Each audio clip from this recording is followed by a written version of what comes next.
Chapter 14. At that time Herod the Tetrarch heard the report about Jesus, and said to his servants, "This is John the Baptist. He's risen from the dead, and therefore these powers are at work in him."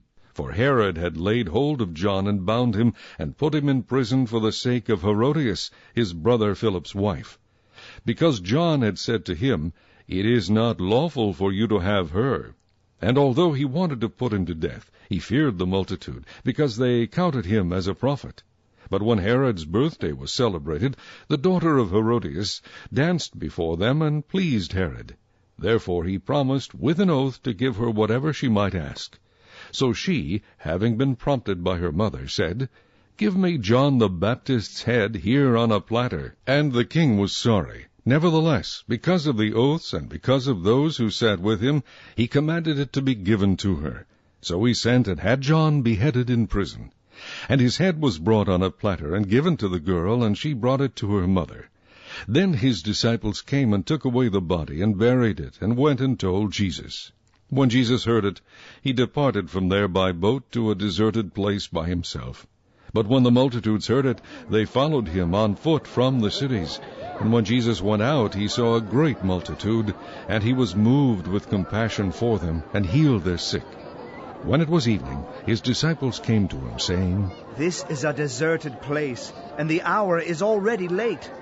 Send the multitudes away, that they may go into the villages and buy themselves food."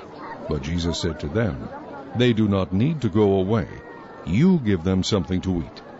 And they said to him, "We have here only 5 loaves and 2 fish." He said, "Bring them here to me." Then he commanded the multitudes to sit down on the grass. And he took the 5 loaves and the 2 fish, and looking up to heaven, he blessed and broke and gave the loaves to the disciples, and the disciples gave to the multitudes. So they all ate and were filled, and they took up 12 baskets full of the fragments that remained. Now those who had eaten were about 5,000 men, besides women and children. Immediately Jesus made his disciples get into the boat and go before him to the other side, while he sent the multitudes away. And when he had sent the multitudes away, he went up on the mountain by himself to pray. Now when evening came, he was alone there. But the boat was now in the middle of the sea, tossed by the waves, for the wind was contrary. Now in the 4th watch of the night Jesus went to them, walking on the sea. And when the disciples saw him walking on the sea, they were troubled, saying, "It is a ghost," and they cried out for fear. But immediately Jesus spoke to them, saying, "Be of good cheer, it is I, do not be afraid." And Peter answered him and said, "Lord, if it is you, command me to come to you on the water." So he said, "Come." And when Peter had come down out of the boat, he walked on the water to go to Jesus. But when he saw that the wind was boisterous, he was afraid, and beginning to sink, he cried out, saying, "Lord, save me!" And immediately Jesus stretched out his hand and caught him, and said to him, "O you of little faith, why did you doubt?"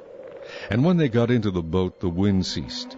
Then those who were in the boat came and worshipped him, saying, "Truly, you are the Son of God." When they had crossed over, they came to the land of Gennesaret. And when the men of that place recognized him, they sent out into all that surrounding region, brought to him all who were sick, and begged him that they might only touch the hem of his garment. And as many as touched it were made perfectly well.